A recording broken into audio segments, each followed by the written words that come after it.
Pues sean todos bienvenidos, hermanos, paz a vosotros. Es una bendición porque hoy comenzamos el libro de Esdras. Es una continuidad del cronista, relatándonos cómo es la vida y la experiencia de fe de quienes regresan después de estar en Babilonia. Este pueblo que estuvo, hermanos, cautivo 70 años.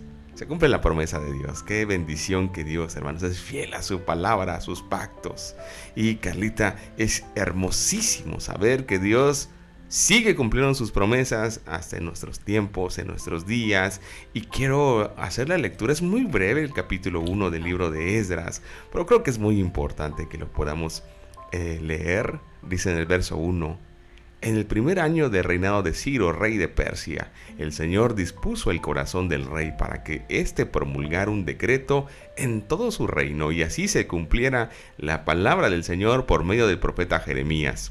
Tanto oralmente como por escrito, el rey decretó lo siguiente: Esto es lo que ordena Ciro, rey de Persia. El Señor, Dios del cielo, que me ha dado todos los reinos de la tierra, me ha encargado que le construya un templo en la ciudad de Jerusalén que está en Judá. Por tanto, cualquiera que pertenezca a Judá, vaya a Jerusalén a construir el templo del Señor, Dios de Israel, el Dios que habita en Jerusalén, y que Dios lo acompañe. También ordenó que los habitantes de cada lugar donde haya judíos sobrevivientes los ayuden dándoles plata y oro, bienes y ganado, y ofrendas voluntarias para el templo de Dios en Jerusalén. Carlita, fíjate cómo son las cosas. El último capítulo que leímos de Crónicas, en el capítulo número 36, habla del decreto de Ciro. Y aquí empieza el libro de Esdras, retomando el mismo decreto de este rey que ha vencido a los babilonios, los persas, y que ahora ellos toman el control, y su primera determinación es que se construye el templo. Exactamente. ¿Cómo ves esta promesa hermosa, Carlita?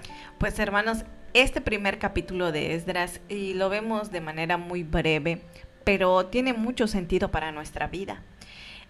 Dios mantiene su promesa y su pacto hacia el pueblo, que aunque nada más se fueron 70 años exiliados, lejos de su tierra, y muchos de ellos distribuidos también, y no todos tuvieron la oportunidad de regresar, de ser parte de este regreso a esa tierra que Dios les había dado a sus antepasados.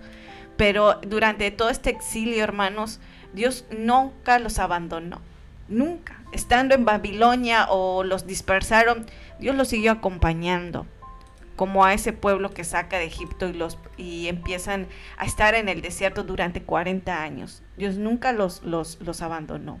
Y aún estando en Babilonia, hermanos, vemos esta parte de Dios, que siguió ayudándolos, que siguió acompañándolos, pero que al final de todo se tuvieron que cumplir 70 años para que la promesa de Dios se cumpliera.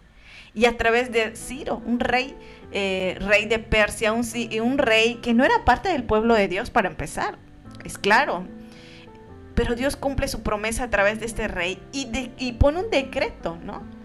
Pero si ustedes se dan cuenta, el decreto es que Dios se le aparece, se presenta ante un rey pagano, digámoslo así, yo así lo veo, un rey que no conocía de Dios, pero él reconoce la soberanía y el poder de Dios, y él lo manifiesta. Si usted lee Esdras capítulo 1, dice que Dios se le aparece, el Dios del cielo y la tierra, dice, me ha mandado a construirle un templo en Jerusalén.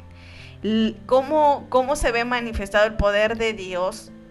No solamente en el cumplimiento de una promesa para que un pueblo regrese, sino que vemos que la primera orden que Dios da a través de Ciro es un templo. Y nuevamente Dios vuelve a tener esa cercanía y a tomar la iniciativa con este pueblo de decir, vengan, pero sobre todo entablemos nuevamente nuestra relación. Otra vez Dios toma la iniciativa de restaurar esa relación que lamentablemente fue quebrada, pero que Dios nunca los había abandonado. Vemos a un padre que los trae, pero ante todo que quiere reconciliarse con este pueblo. Dios toma esa iniciativa maravillosa y lo hace a través de Ciro, este rey, donde Dios le dice, lo primero que tienen que hacer es construir un santuario. Así es, hermanos, así que el libro de Esdras narra el retorno de los primeros grupos de repatriados. porque son varios momentos en donde ellos van regresando. No regresan de golpe, regresan por grupos, de a poco. Y las obras de reconstrucción del templo de Jerusalén es otro tema muy importante en estos primeros capítulos que vamos a estar revisando. Esto es muy un tema preponderante, la construcción del templo. Es una preocupación principal de los deportados en su regreso a Babilonia. Los episodios narrados en los primeros 6 capítulos que vamos a estar viendo son anteriores a la historia de nuestros personajes, que son Esdras y Nehemías, porque hasta ahorita, hasta el capítulo 7 se va a mencionar a Esdras, pero aquí hablamos de los primeros grupos que van llegando a esta tierra, que es un total desafío, hermanos. Y esos primeros capítulos nos presentan las primeras caravanas de repatriados, los primeritos que van regresando, porque en el caso de Esdras y de Nehemías no pertenecen al primer grupo de los que regresan. Antes hubieron otros que estuvieron volviendo. Y el primer desafío al que se enfrentaron los repatriados, hermanos, fue la ardua tarea de la reconstrucción del santuario, que en este recomienzo se convertirá en el gran símbolo de identidad y unidad de la comunidad que vuelve del exilio. Recordemos, hermanos, el templo se convirtió en un punto de unidad. Eso lo vimos al final también del libro de las Crónicas y de los Reyes. Cómo a través del templo, de las celebraciones como la Pascua, se une el pueblo. Se logra algo aparentemente imposible anteriormente. Hay unidad. Así que este templo representa también en ese regreso unidad. Representa esta comunión, esta búsqueda comunitaria para con Dios. Entonces, hermanos, si la destrucción del templo, que lo vimos, Carlita le dio mucha tristeza cuando destruyeron el templo en los babilonios, si esa destrucción del templo marca el final del periodo de los reyes y el comienzo del exilio, ahora la tarea de la construcción se presenta como un principal objetivo, hermanos, ya que desde el primer momento, Ciro es lo que dice: vayan, construyan un templo. No dice construyan el muro, no dice construyan sus casas o el palacio. El edicto es muy claro: construyan un santuario, vayan a hacer una casa para adorar el nombre de Dios. Y la gran convicción, hermanos, de fondo es que el Dios de Israel es Señor de la historia y la reconduce y dirige, incluso a través, como dice Carlita, de reyes paganos como Ciro. De circunstancias adversas como el exilio, situaciones, hermanos, que parecieran no tener sentido, pero que Dios a través de ello cumple sus propósitos, sus planes. Y Carlita, este edicto es muy importante porque es con lo que cierra Crónicas y es con lo que empieza el libro de Esdras, retomando el libro de Esdras, de Crónicas. Solo dice vuelvan, pero en Crónicas dice qué tienen que hacer, cómo le van a hacer, la ayuda que les van a prestar para que lo puedan hacer. Entonces, hermanos, si el edicto posibilita la vuelta de estos repatriados, podemos darnos cuenta de algo, hermanos. Esto es como un nuevo éxodo. Carlita lo comentó ahorita. Como Dios cuidó en el desierto a un pueblo, Dios cuida en el exilio a un pueblo. Pero aquí nos damos cuenta de que esto es un nuevo comienzo, Carlita. Así como el salir de Egipto fue un nuevo comienzo, salir de Babilonia es un nuevo comienzo. Es un nuevo éxodo. Y bueno, estoy pensando en analizar después el libro de Isaías, a ver cómo lo hacemos. Pero en el libro de Isaías se habla continuamente de nuevos éxodos. Por ejemplo, cuando dice: cuando pases por las aguas, yo estaré contigo. Se refiere a un pueblo que está por regresar a un nuevo éxodo. Un pueblo que está a punto de tener un encuentro con Dios, con su nueva tierra y con este templo que va a ser símbolo y señal de la comunión, del pacto, de la alianza nuevamente con Dios. Entonces, Carlita, nos damos cuenta de muchas similitudes, pero de muchas diferencias. Por ejemplo, ahí el que los agobiaba era el faraón, pero aquí nos damos cuenta que el que les facilita las cosas es el gobernante, Ciro, que los deja ir así, sin nada, sin condición. Los deja ir de una manera fácil, digámoslo así. No les puso alguna traba. Y reconoce a Dios. Exactamente. Los deja libres, ¿no? Los deja libres y les dice: y todos los que son de ahí, regresen para construir un santuario a Dios. Y realmente, hermanos, es un nuevo comienzo para este pueblo. Tal vez nosotros no llegamos a tener a entender toda esta magnitud de 70 años en un exilio, de estar lejos de una tierra que no es, pero ellos con la bondad de Dios, su misericordia, ellos regresan, hermanos. No era cualquier cosa su regreso. Era un regreso que ellos anhelaban. Porque estando en Babilonia ellos no podían adorar a Dios, porque no tenían un lugar. Hemos visto en los libros anteriores que para los salmos, de hecho, era importante el lugar. Lamentablemente fue destruido, pero ahorita Dios les vuelve a dar la oportunidad de regresar, pero no van a regresar como ellos quieren. Tampoco van a regresar bajo sus condiciones. Y es que ellos tampoco estaban, digámoslo así, con el lugar de decir vamos a hacer lo que nosotros no. Por eso está Crónicas, hermanos. Crónicas les relata a ellos todo, desde el templo, desde la palabra, desde los decretos y mandamientos que Dios había dejado. Y todo esto que hemos visto de Crónicas, hermanos, les sirve a este pueblo en este regreso que vamos a ver en este libro de Esdras. Y nos damos cuenta, hermanos, un nuevo comienzo, una nueva oportunidad que Dios les está dando. Y lo vuelvo a mencionar porque cuando yo leí Esdras, yo veía a un Dios que toma nuevamente la iniciativa de reconciliarse con reconciliar al pueblo. De reconciliar al pueblo, de reconciliarse con el ser humano, con ellos. Más bien el ser humano, ¿no? Sí, o sea, Dios toma la iniciativa de traerlos, pero el ser humano tiene que buscarlo. Exactamente, pero me refiero a que toma esa iniciativa de decir, de acercarlos. Regresen. Ya pasaron 70 años y yo cumplo mi promesa, cumplo mi palabra, regresen. A eso voy, que aunque ellos se fueron al exilio, hermanos, Dios ya había establecido que iban a regresar, que tenían que pasar todos estos años, pero Dios mantuvo esa esperanza, ese pacto en ellos, y llega el momento en que ellos tienen que regresar. Y es aquí donde Dios nuevamente toma esa iniciativa. Toma la iniciativa de decir, venga, vamos a empezar de nuevo, vamos a hacer las cosas nuevamente. Pero aquí, hermanos, entra la situación de que Dios ya había dejado todo y Dios no iba a cambiar. Ellos tenían que sujetarse nuevamente a todo lo que Dios ya había establecido, desde la construcción del templo a todas las cuestiones de lo que es el culto a Dios. Y ellos, antes de iniciar un muro, una casa, tenían que construir lo primordial, lo prioritario, su relación con Dios. Ahí está vinculado la relación de este pueblo con Dios, hermanos. El templo no solamente era construirlo, sino es más que eso, su relación, su corazón. ¿Dónde está el corazón de este pueblo ante el Dios que les está dando la oportunidad de regresar? Y esto es una bendición, hermanos, porque siempre nuestro Dios ha tomado la iniciativa de buscarle a usted y de buscarle a mí, en decir, vente, vamos a iniciar de nuevo, te estoy dando otra oportunidad, sé que puedes.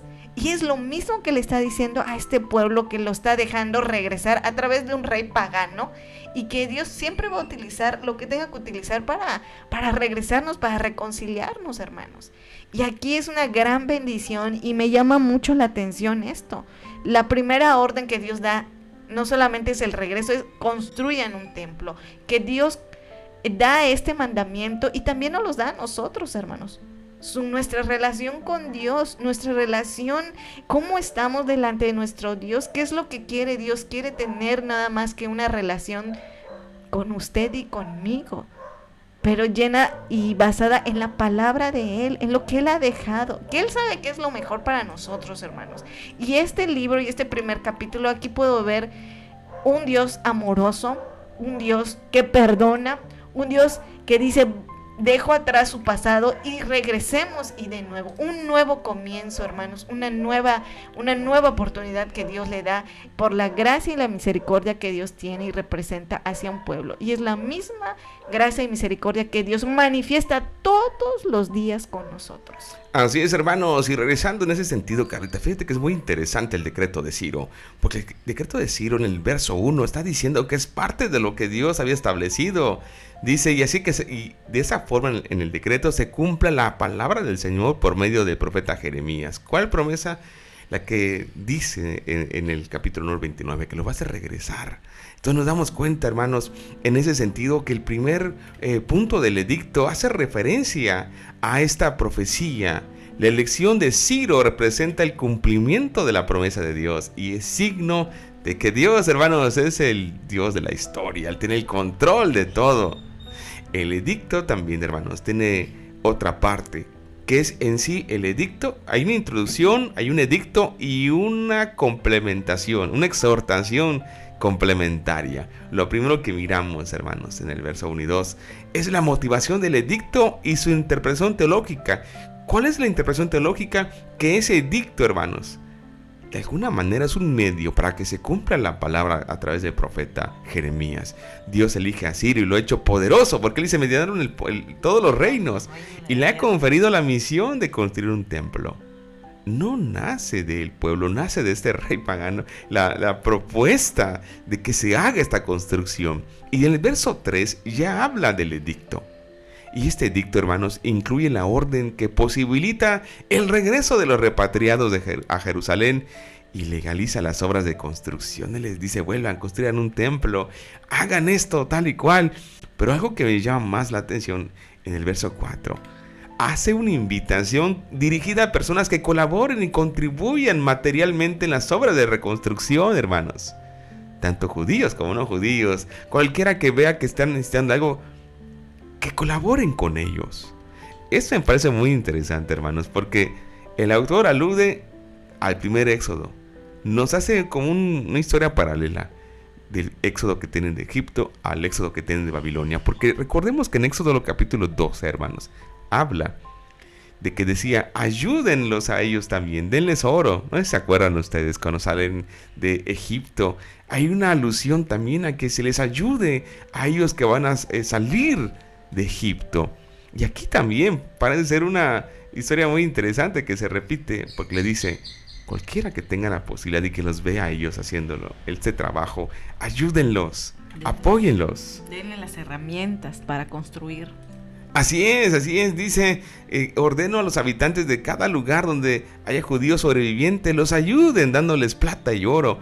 Y es similar a lo que se les pide a los que son vecinos de ellos que salen de Egipto, que se les dé ayuda y ellos colaboran con ellos. Entonces, hermanos, esto me parece muy interesante porque seguimos viendo la referencia a un nuevo éxodo. Y cómo hoy, Carlita, también podemos darnos cuenta del éxodo espiritual al que Dios nos ha llamado, de sacarnos de la esclavitud, sacarnos del exilio espiritual, sacarnos de aquella esclavitud que teníamos y que a través de Cristo Jesús nos trae una nueva tierra, a un nuevo reino. Toda la iniciativa que Dios tiene de suplir las necesidades del ser humano, en este caso las nuestras, hermanos. Realmente Dios nos alcanza y nos saca de ese exilio espiritual, nos saca del pecado, nos saca de una condenación a la muerte. Y por medio de Jesucristo hace esta realidad y reconciliación con la humanidad. Y es lo que Dios hace a través de este pueblo que lo regresa. Porque no solamente lo saca, sino que por medio de Ciro vemos esta parte de que no solamente salen con las manos vacías, van con oro, van con plata, dice ahí: denle ganado. Uh-huh. ¿Sí? O sea, Dios, fíjense la protección y cómo Dios los ayuda. O sea, salen de Babilonia, regresan a esta tierra, pero no con las manos vacías. Les dan todas las herramientas o todo para que ellos no vayan a padecer. ¿Sí? Y aquí vemos cómo Dios está viendo esta parte de proveer a este pueblo y vemos el amor de Dios en esto, hermanos. Y lo mismo hace Dios con nosotros, no nos deja.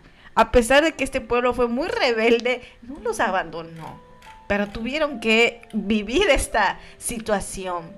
Y lo mismo hace Dios con nosotros, nos ama a pesar de nuestras imperfecciones, pero nos sigue acompañando. Pero seguimos, y el ser humano tiene que vivir algunas situaciones de su vida que él mismo ha decidido. Y es que Dios les habló muchísimas veces, pero lamentablemente ellos no entendieron. Y aún así, hermanos, Dios toma esta iniciativa. Me gustó mucho el primer capítulo de Esdras porque veo a un Dios que sigue buscando a su creación, a la creación que hizo a imagen y semejanza, y que Dios... Cuando leía este primer capítulo, es como que Dios como padre sale a buscar a sus hijos. Y dice: ¿dónde están? Y nos llama. Y así veo este primer capítulo y digo, veo este pueblo y veo mi vida y digo, es como que Dios me esté buscando y dice: salte de ahí, vente, vamos a empezar de nuevo. Pero no vas a venir sola ni con las manos vacías. Aquí te doy la bendición que necesitas. vente, vamos a empezar de nuevo. Olvido lo que tú hiciste, olvido tu rebeldía, olvido tu desobediencia, pero aquí estás de nuevo, pero aquí está mi palabra, la que te va a ayudar, la que te va a dirigir a estar en este camino, a la que te va a reafirmar, la que te va a dar la santidad, la que te va a mostrar cómo es vivir en esta vida que Dios nos está dando. Y era lo mismo que este pueblo le está dando. Y es una gran bendición, hermanos, porque empieza una nueva historia con este pueblo, que no todos tuvieron la oportunidad de regresar, pero ellos van regresando de poco en poco y lo vamos a ir viendo cómo ellos van regresando. Pero lo más importante, y lo vuelvo a enfatizar, es la iniciativa de Dios de ir atrás de sus hijos. Más bien, sí, Carita, esta iniciativa que tú dices tiene que ver con el acercamiento de Dios, de el que Dios abra todas las posibilidades para que ellos vuelvan a Él, porque finalmente, pues Dios nunca los abandonó. Nunca los dejó. Ellos fueron quienes se rebelaron contra Dios y quienes de alguna manera sus acciones los llevan a este exilio, pero pues Dios nunca los abandonó, ni estando con ellos ni cuando se fueron al exilio. Dios siempre está con ellos y les abre la puerta aquí para que ellos vuelvan a Él. Los que se movieron fueron ellos. Y en el verso 5 dice: y entonces los jefes de la familia de Benjamín y de Judá, junto con los sacerdotes y levitas, es decir, con todos aquellos en cuyo corazón Dios puso el deseo de construir el templo, se dispusieron a ir a Jerusalén. Todos sus vecinos les ayudaron con plata y con oro, bienes, ganado, objetos valiosos y todo tipo de ofrendas voluntarias. Además, el rey Ciro hizo sacar los utensilios de Nabucodonosor, se había llevado del templo del Señor en Jerusalén y había depositado en él en su templo de su Dios. Y Ciro los entrega a los tesoreros Mitrades, el cual contó y se los pasó a Sesbazar, jefe de Judá. Estos datos, hermanos, diría uno, pues como para qué, ¿no? Pues son muy interesantes, hermanos, porque Dios despierta a los dirigentes. Porque una cosa es que Ciro diga, vuelvan, y otra es que quieran regresar. Claro. Una cosa, acércate un poquito al micrófono, por favor, para que te escuchen. Una cosa, hermanos, es que Ciro diga, ahí está el dinero, ahí está, vaya, les doy permiso y lo que necesiten se los consigo. Aquellos quieran hacerlo, hermanos. Entonces nos damos cuenta que estos líderes, estos dirigentes, hermanos, convencidos, ayudan y son un medio también, hermanos, para poder hacerlo. El texto es muy interesante en el verso 5 porque la raíz de esta palabra es despertó. El Señor los despertó. Despertó el espíritu de los dirigentes, de los jefes de las familias, de los sacerdotes, de los levitas. El Señor despertó el espíritu de ellos. Porque, hermanos, hay que decirlo, muchos judíos decidieron quedarse. Muchos mejor quisieron la comodidad. ¿Para qué ir a levantar escombros? ¿Para qué ir a hacer un templo? ¿Para qué ir a empezar de cero? Aquí ya tengo mi vida hecha. ¿Para qué hacerlo? Pero otros fueron obedientes a la voz de Dios. Por eso dice el texto que Dios lo despertó su espíritu. Porque, hermanos, vamos viendo esta historia. El viaje de regreso a Jerusalén fue muy difícil, muy peligroso, muy costoso. Está lejos. Muy lejos. Más o menos hay quien dice que 4 meses duró ese peregrinaje, ese recorrido. Las condiciones para hacer esa travesía eran muy difíciles, hermanos. Pasar y atravesar todos sus territorios era complicado. Y además, los pueblos cercanos eran hostiles. Eran gente, pues, por así decirlo, peligrosa. Carlita, imagínate, decís, dejo mi comodidad. Algunos ya habían hecho su casa, ya tenían negocios, ya tenían su vida hecha en Babilonia y decían, ¿para qué? Pero algunos de ellos, Dios despierta su espíritu. Dios les mueve algo de decir, vamos, haz esto, ve, ayuda, sal de tu comodidad y haz algo. Esto, hermanos, creo que nos está hablando también a nosotros, ¿no? No creo que solo le esté hablando ese tiempo. Sale de tu comodidad, como lo hizo Nehemías, que vamos a ver más adelante. Regresar a Jerusalén, hermanos, habría significado dejar todo lo que tenían y empezar de nuevo también ellos. Dejar sus casas, sus negocios, sus bienes e ir a recoger escombros. Ir a reconstruir una ciudad, un templo, unos muros, unas casas. Mucha gente, hermanos, prefirió su riqueza. Mucha gente prefirió su comodidad. Mucha gente prefirió la vida que ya estaba hecha. Dijo, no, yo estoy aquí, no me muevan. Aquí ya estoy cómodo. Pero otros dijeron, vamos, dejemos todo y sigamos el reino de Dios. Así es, hermanos, vemos esta parte del regreso de este pueblo.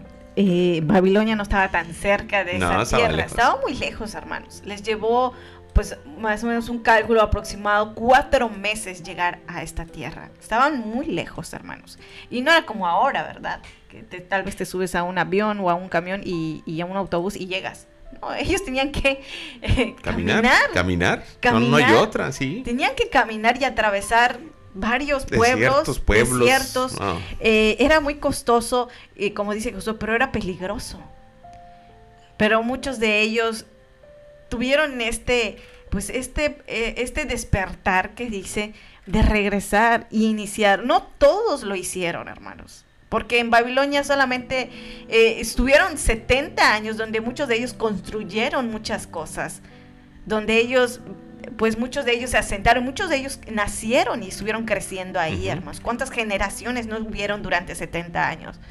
Pero fueron pocos los que decidieron regresar a su tierra, porque ahí habla mucho del amor de ellos a ese Dios que les estaba dando la oportunidad, y no eran las condiciones tan favorables que ellos tenían en Babilonia, hermanos. O sea, ellos no fueron a vacacionar, fueron como en una situación de esclavitud, que aunque trabajaban y les dieron la oportunidad, no eran extranjeros en la tierra, pero muchos de ellos regresan. Y Dios despierta en ellos este sentir de ir y regresar, y aunque me va a llevar 4 o 5 meses llegar a esta tierra de mis antepasados, pero es la promesa de un Dios que me está buscando y que tengo que atravesar muchas situaciones, y que estoy yendo no con mis manos vacías, sino que Dios les dio. Ahí dice que les dieron oro, plata, animales, ganado, para que ellos no llegaran en cero.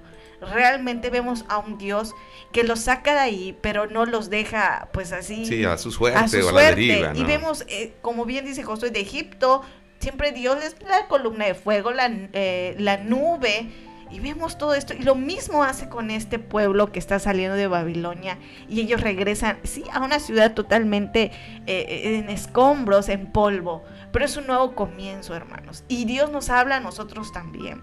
No todos tienen la sensibilidad, por decirlo así, o el amor o la pasión a Dios y a su obra, porque era iniciar de nuevo. ¿Para qué? Si aquí en Babilonia ya construí mi casa, ya hice mi negocio, tengo mi trabajo, tengo mi dinero, sí soy extranjero, no tengo la oportunidad de adorar a Dios como debe de ser, pero prefirieron mucho la cuestión, algunos prefirieron mucho la situación de amar sus posesiones que amar a un Dios que les está dando la nueva oportunidad de iniciar, hermanos. Y aquí tenemos que darnos cuenta que también Dios nos habla a nosotros, no solo nos busca, y tal vez nos pase como este pueblo, algunos sí queremos regresar y ahí vamos, y aunque nos está dando mucha dificultad porque somos seres humanos, porque hay cosas que enfrentamos, usted no sabe lo que va a enfrentar el resto del día, pero Dios está con usted, y este pueblo no sabía lo que se iba a enfrentar hasta que llegaron. Lo primero que tenían que hacer era construir el templo, pero todo lo que tenían que vivir, hermanos. Y es lo mismo con nosotros, y tal vez puede ser que Dios nos llame y uno diga, no, pues yo estoy bien aquí, ¿para qué voy a esforzarme más? Mejor me conformo con esto que hago, mejor me conformo con la vida que llevo. Y no se trata de eso, hermanos. Se trata de entregarnos a Dios, de ir al llamado de un Dios que nos está buscando, que está diciendo, ven, vamos a empezar de nuevo. Yo te voy a ayudar. Sé que eres humano, sé tu condición. Dios nos conoce a la perfección, Él sabe cómo somos, pero nos acompaña. Y yo creo que este primer capítulo de Esdras nos habla a nosotros, hermanos. Nos habla de un Dios que está buscándonos cada día y nos está diciendo, esfuérzate, pon de tu parte, yo te quiero ayudar, yo te voy a proveer, no te voy a dejar, sé cuáles son tus necesidades, sé de lo que estás careciendo. Dios sabía que ellos no tenían nada, por eso Dios mueve a un rey pagano y dice, regresen, construyen, pero denles oro, plata, ganado, para que no se vayan con las manos vacías a esa tierra, a ese Dios que los está llamando. Me va a costar mucho, es como lo que le pasa a muchos creyentes, es muy difícil este camino para muchos, pero cuando Dios está de nuestro lado y está en nosotros, hermanos, este caminar es el más seguro. Es el más seguro porque es el que nos ayuda y es el que nos va a llevar a ese reino que Dios tiene preparado para cada uno de ustedes. Así es, hermanos, así que nos damos cuenta de esta experiencia que ellos deciden tomar, y para que realicen esta labor se requería, hermanos, líderes. A lo mejor, a diferencia de lo que podemos ver aquí, de lo que sucedió en el primer Éxodo, en el libro precisamente de Éxodo, que habla de la salida de Egipto, aquí es un poco distinto, sobre todo, hermanos, que no vemos líderes tan fuertes como Moisés, como Josué, pero hay otros líderes que Dios levanta. Se menciona a Sesbazar, que recibe los títulos de príncipe de Judá y gobernador. Bueno, aquí habrá un paréntesis, hermanos, porque este Sesbazar, hay quien piensa que es Zorobabel, hay quien piensa que es su nombre babilónico, así como los babilonios se acostumbraron a cambiarle el nombre, el nombre babilonio, como pasó, por ejemplo, con Daniel y sus amigos. Hay quien piensa que es el mismo personaje, puede ser, es una posibilidad. No obstante, hermanos, Zorobabel, o si fuera ese caso, Sesbazar, hacen un papel importantísimo. Porque lejos de aquí entrar en esa controversia, si es de no es, aquí lo que queremos enfatizar, hermanos, es que faltaban líderes valientes, líderes esforzados, hermanos, que dirijan este regreso. Porque no era fácil, hermanos. Lo vamos a ver más adelante. No solamente encuentran enemigos afuera, enemigos dentro.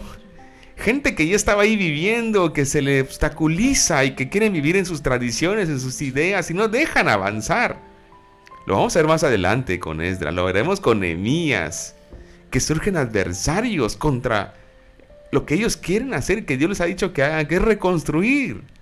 Y nos damos cuenta, hermanos, esta parte que es muy interesante, porque Zorobabel, hermanos, es nieto del rey Joacim. Zorobabel continúa la dinastía davídica en el regreso del exilio, y ahí podemos ver este hilo conductor, hermanos, en donde Dios nunca apagó ni apagará esa lámpara. La mantiene encendida la lámpara de David. ¿Por qué? Finalmente Jesús es hijo de David, dicen los textos del Nuevo Testamento, hacen una referencia que vienen de esa genealogía. Zorobabel, hermanos, este primer líder que podemos mirar en este libro, tiene esa misma genealogía. Y hablamos aquí que él toma este liderazgo que es muy importante, hermanos, y que él es el que toma, por así decirlo, Carlita, el liderazgo de todos estos que empiezan a regresar del exilio. Y hay un dato, bueno, antes de entrar a este último dato, hermanos, yo creo que falta mucho liderazgo, empezando en nuestros hogares. Creo que el liderazgo de nuestra casa es muy importante. El liderazgo de nuestro hogar es necesario para guiar a nuestro pequeño rebaño, a Dios, hermanos. Hoy necesitamos tomar ese liderazgo. ¿Cuántos de los que me escuchan hoy tienen algún hijo o hija que no se ha querido acercar a Dios? Hoy mi oración es que Dios les use para que sean instrumentos ustedes de acercarlos, de sacarlos de ese, ayudarles a que salgan de ese exilio y que puedan entrar a la tierra que Dios ha prometido. Hoy, hermanos, es necesario que nosotros también nos ocupemos y preocupemos de la fe de la esposa, del esposo. Pocas veces pensamos en eso y decimos, bueno, la salvación es personal, hay que ver cómo le hace. Pero, hermanos, requerimos retomar esto, porque es ahí nuestro primer rebaño. Hay un dicho aquí en México que dice que a veces somos candil en la calle, ¿verdad? Y en nuestra casa oscuridad. No debe ser así, hermanos. Tenemos que ser luz afuera y adentro. Tenemos que alumbrar afuera y adentro. Y hoy es un llamado también para nosotros en nuestro liderazgo, hermanos. No dejar de hacer lo que tengamos que hacer para ayudarles a ellos también a que puedan regresar. Y por último, Carlita, dijiste algo muy interesante. No se fueron con las manos vacías. No solamente para que se sostengan ellos, sino para que ellos puedan decorar, puedan habilitar el templo. Les dan todo lo que se había llevado Nabucodonosor, como diciéndoles, ese templo va a quedar muy bonito. Aquí están los utensilios para que cuando ya levanten el templo lo puedan adecuar, pero lo pueden habilitar. Con todos los utensilios que tenían un significado, hermano. Eso Así ya es. lo hemos visto, ¿no? Así Todos es. los utensilios tenían una Un función, significado. un significado en el culto que ellos realizaban a Dios. Así es. Y eso me parece muy interesante, ¿no? Es como que les hayan dicho, o sea, aquí está, no sé, la losa para que pongan el piso, aquí está Sí, esto, de aquí está las el vigas. púlpito, aquí están las bancas, aquí, digo, contextualizándolo, ¿no? Como decir, aquí están todos. ¿no? Sí, comentando también que este capítulo de Esdras, el primero, hermanos, habla de que Ciro saca todos los utensilios, que recordemos que cuando los babilonios llegan, no solo lo destruyen, saquean todos los utensilios del templo de Jerusalén, y Nabucodonosor los pone en su santuario a su Dios. Y Ciro se los devuelve, ahí lo dice primero capítulo de este libro de Esdras. Dice, se los devuelve, y ahí nombra a alguien. ¿Sabes qué? Aquí están todos los utensilios del templo de su Dios. Vayan, construyan, pero aquí están todos estos utensilios. Se los regresan, hermanos. Se los regresan. Así es, hermanos. Así que ahorita va a estar muy interesante esta historia. Esta historia del nuevo Éxodo va a estar muy hermosa. No se la pierdan, hermanos. Vamos a seguir hablando del libro de Esdras. Pero mientras tanto, que quede esto en nuestra mente. Dios cumple todo lo que promete. No hay ninguna promesa que no deje de cumplir en nosotros. Pero una cosa es importante. Dejemos que Dios nos despierte. Como estos líderes. Que Dios nos haga reaccionar y darnos cuenta de lo mucho que requiere este reino, hermanos. Seguir construyendo y salgamos de nuestra comodidad. Salgamos de nuestra...